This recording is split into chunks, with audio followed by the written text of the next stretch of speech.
जालौर राजस्थानातील एक अत्यंत सामान्य गाव. या गावातील इंद्र मेघवाल नावाचा एक दलित विद्यार्थी त्या गावातल्या सरकारी शाळेमध्ये शिकत होता. त्या गावात मध्ये त्यावेळी पाण्याची सोय नव्हती, म्हणून त्या विद्यार्थ्यानं तिथल्या शाळेतील पाणी पिलं. तर दलित असून देखील त्यानं सवर्णांच्या माठातलं पाणी पिलं, म्हणून त्याच्या शिक्षकानं त्याला एवढं बेदम मारलं की त्यातच त्या विद्यार्थ्याचा मृत्यू होतो. तर दुसरीकडे IIT हैदराबाद सारख्या प्रतिष्ठित संस्थानामध्ये रोहित वेमुला हा विद्यार्थी जातीय ताणतणावाला कंटाळून आत्महत्या करतो. देशाच्या दोन टोकाला घडलेल्या या दोन घटना, एका ठिकाणी एक साधी सरकारी शाळा, तर दुसऱ्या ठिकाणी थेट IIT हैदराबाद. पण यातून आपल्याला काय दिसून येते ती टोकाची जातीयता. देशाच्या दोन टोकाला घडलेल्या या दोन घटनांमधून आजच्या या मॉडर्न जमान्याला जात जातीयता असं काही नसतं, ते सगळं पूर्वी होतं म्हणणाऱ्यांच्या डोळे उघडण्यासाठी नक्कीच पुरेशा ठरत आहेत. आणि समाजातलं हेच दबलेलं किंबहुना दाबल्या गेलेलं वास्तव मांडण्यासाठी मी चिन्मय संजय कदम आपण सर्वांसमोर विषय मांडत आहे. एकलव्याच्या कापलेल्या अंगठ्याची जखम अजूनही ताजी आहे. आज जेव्हा एखादी व्यक्ती आम्हाला सांगते की भारतीय शिक्षण व्यवस्थेमध्ये भेदभाव नाही, उलट आरक्षणामुळे आता तीच मंडळी पुढे जात आहेत, तेव्हा मला सांगावंच वाटतं की या देशामध्ये 12 IIM मध्ये एकही दलित प्राध्यापक नाही. देशाच्या सर्व IIT मध्ये फक्त 6% SC ST प्राध्यापक आहेत. आणि ऑक्सफॅमच्या अहवालानुसार देशातील 90% उच्च पद नेतृत्व हे एकाच उच्च जातीने व्यापलेले आहेत. आज उपेक्षित घटकातले खेड्यापाड्यातले विद्यार्थी जेव्हा बाहेर शिकायला येतात तेव्हा त्यांना कसा अनुभव येतो?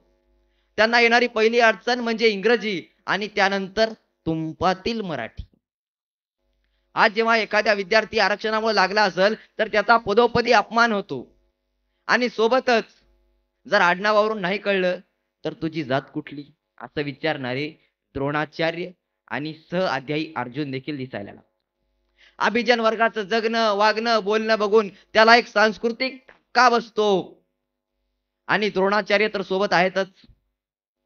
एकेकाळी एकलव्य हा शूद्रातिशूद्र शिकू नये म्हणून द्रोणाचार्य यांनी त्याचा अंगठा कापला होता. पण आजच्या काळामध्ये सरकारी उच्च पदस्थ असलेले द्रोणाचार्य हे आज कायदा आणि सुव्यवस्था नावापुरती का असलेल्या भारत देशामध्ये या त्यांच्या पितृभू आर्यावर्तामध्ये एखाद्या एकलव्याचा अंगठा कापू शकत नाहीत, म्हणून ते एखाद्या एकलव्याचा अंगठा कागदावर घ्यायला सुद्धा कमी करत नाहीत.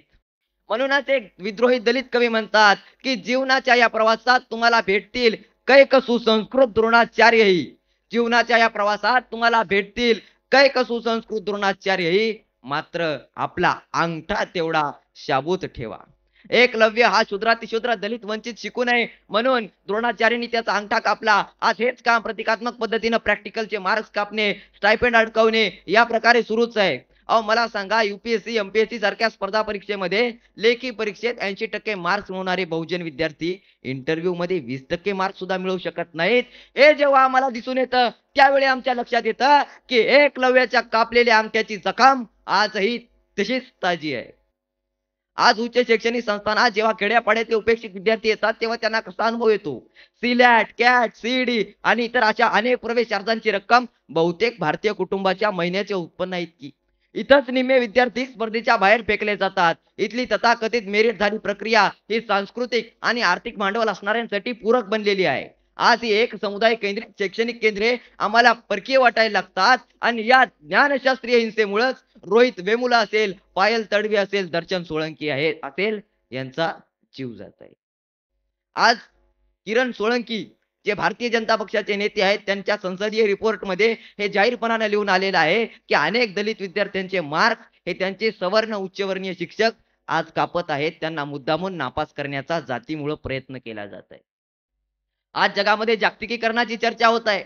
आज आपण या ठिकाणी बघू शकतो की संपूर्ण जगामध्ये AI ची एन्व्हायरमेंटची चर्चा होत आहे. पण आपला भारतासारखा खंडप्राय आणि विकसनशील देश मात्र आजही जातीपातींमध्येच अडकून बसलेला आहे. आणि त्यामुळं जर आपल्याला खरंच विकास करायचा असेल तर आज एकलव्य आणि अर्जुन यांनी एक होणं ही काळाची गरज आहे. आणि एवढीच अपेक्षा शेवटी व्यक्त करतो. धन्यवाद.